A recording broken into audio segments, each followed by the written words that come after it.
I simply can't consider John 14:30-31 without becoming emotional.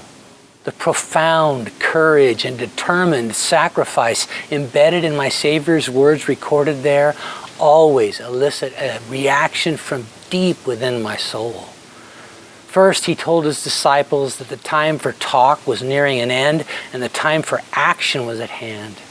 He said his consummate confrontation with the devil was on final approach, and he referred to him as the ruler of this world, a title that results from the forfeiture by our sin of the dominion God originally gave humanity. And by identifying him that way, he was signaling what was at stake, sacrificially satisfying the consequences of mankind's rebellion and restoring God's intentions for his creation. Next, Jesus declared he has nothing in me, which meant that because of his sinless life, Satan had no claim on him. The coming showdown would not be about securing anything for himself.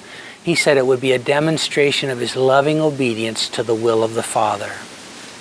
Then he followed this with a statement many commentators have taken to be Jesus simply concluding the Passover meal and inviting the disciples to join him on his journey to Gethsemane. And this interpretation assumes that the content of the next 3 chapters unfolded along the way. But since those chapters end with John's record of a lengthy prayer, he plainly states Jesus finished before he and his disciples left for the garden. I think the phrase that closes chapter 14 and is rendered by the New King James Version as, "Arise, let us go from here," was something far more significant. The original Greek could properly be translated as, "Let's do this." And I think that colloquialism better captures the heart of Jesus in that moment. With full awareness of what was coming, why, how soon, and what it would cost him, instead of shrinking back or attempting to postpone it, he leaned in and gave voice to his determination to see it through to completion and the victory over sin it would accomplish for us all. And although it's a deeply flawed comparison, what I feel when I read these words is somewhat like the sense of grateful pride many of my countrymen experience when they recall the day in June of 1944 that our troops joined with those from Britain and Canada to storm the beaches of France's Normandy coast and confront Hitler's plan for world domination. Strictly speaking, it wasn't our fight. It wasn't our nation that was under threat from Nazi invasion.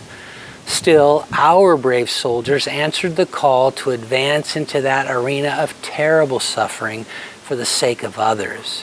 And I can almost hear them cry out from their landing craft as they came ashore, "Let's do this." Some friends of mine are currently traveling in Europe, and a much anticipated part of their itinerary is a visit to the D-Day invasion sites. They're going to what is often referred to as sacred ground to pause in silent reflection and honor the sacrifice of those who gave their lives there in defense of liberty. How much more should we regularly visit the holy terrain at the foot of the cross in worship and there glorify the one who boldly determined out of his love for the Father to face head-on with immeasurable sacrifice the suffering that purchased our spiritual freedom and gained for us his presence as our destiny. Eternally offering our praise from sincerely grateful hearts is the only appropriate response for so great a salvation.